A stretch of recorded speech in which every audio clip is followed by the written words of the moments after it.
Hello guys, धार्मिक channel पे आपका स्वागत है। आज मैं आपको मंगल प्रदोष व्रत की कथा सुनाऊंगी और ये बताऊंगी कि प्रदोष व्रत आपको क्या क्या शुभ लाभ देता है। प्रदोष का व्रत भोलेनाथ को अति प्रिय होता है और ये व्रत मंगलवार को पड़ रहा है, इसीलिए इसे मंगल प्रदोष व्रत भी कहा जाता है। आज जो लोग व्रत करते हैं उन्हें भोलेनाथ की कृपा के साथ हनुमान जी की भी कृपा प्राप्त होती है। आज के इस व्रत को मंगल प्रदोष व्रत अथवा भोम प्रदोष व्रत भी कहा जाता है। तो बड़े ही ध्यान से सुने आज की मंगल प्रदोष व्रत की कथा। बोलो भोलेनाथ की जय, हनुमान जी की जय। एक गांव में एक बुढ़िया माँ अपने एक लौते बेटे के साथ रहती थी। उनका सारा दिन हनुमान जी की भक्ति में बीतता था। वह दिन रात अपने बेटे की सलामती की प्रार्थना करती रहती थी। बुढ़िया माँ हर मंगलवार को व्रत रखकर हनुमान जी की और उस दिन वह ना तो अपने घर को गोबर से लीपती और ना ही मिट्टी को खोदती। एक दिन हनुमान जी ने सोचा कि यह बुढ़िया माँ हर रोज मेरी सेवा करती है, क्यों ना आज मैं इसकी परीक्षा लूं। यह विचार कर मंगलवार के दिन हनुमान जी साधु का वेश धारण कर उस बुढ़िया माई के घर के बाहर आए और जोर से आवाज लगाई और बोले, मैं हनुमान भक्त हूँ, अगर यहाँ और कोई हनुमान भक्त है तो मेरे पास जल्दी से आ जाओ।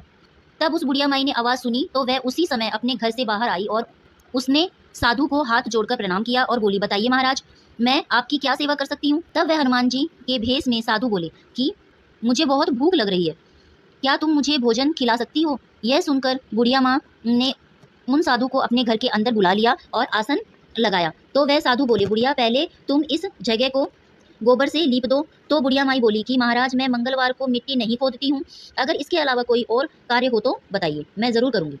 तब बुढ़िया माई हिम्मत देखकर साधु मन में बहुत प्रसन्न हुए और बुढ़िया माई को अपने वचन में बांध लिया और कहा कि तुम अपने बेटे को बुलाओ और उसकी पीठ पर आग जलाकर मेरे लिए भोजन बनाओ। तब बुढ़िया माई ने साधु की ऐसी इच्छा को सुनकर बहुत दुखी हुई, पर अपने वचनों में बंधी होने के कारण वह कुछ नहीं बोल पाई और उसने अपने बेटे को बुलाया और उसे पर लेटाकर उसकी पीठ पर आग जलाकर भोजन बनाया और साधु के पास आई। तो साधु ने बुढ़िया माँ को देखकर बोले, भोजन बना लिया। तब वह बुढ़िया बोली, जी हाँ, भोजन तैयार है, कृपया आप कर लें। तब साधु बोले कि पहले तुम अपने बेटे को मेरे पास बुलाओ, वह भी साथ में भोजन करेगा। तब ऐसी बातें सुनकर बुढ़िया बोली कि ऐसा कैसे हो सकता है, क्योंकि मैंने उसकी पीठ पर आग जलाकर ही तो भोजन बनाया है, तो भला वह कैसे जिंदा हो सकता है।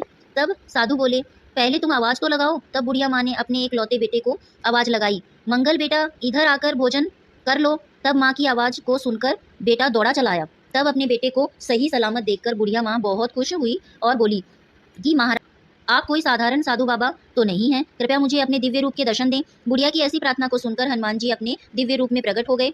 तब हनुमान जी के दिव्य रूप को देखकर बुढ़िया माँ बहुत खुश हुई। तब हनुमान जी ने कहा, बुढ़िया माँ, मैं आपकी भक्ति से बहुत प्रसन्न हूँ, बोलो तुम्हें क्या चाहिए। तब बुढ़िया ने बोला कि भगवान, मैं केवल अपने बेटे की सलामती चाहती हूँ।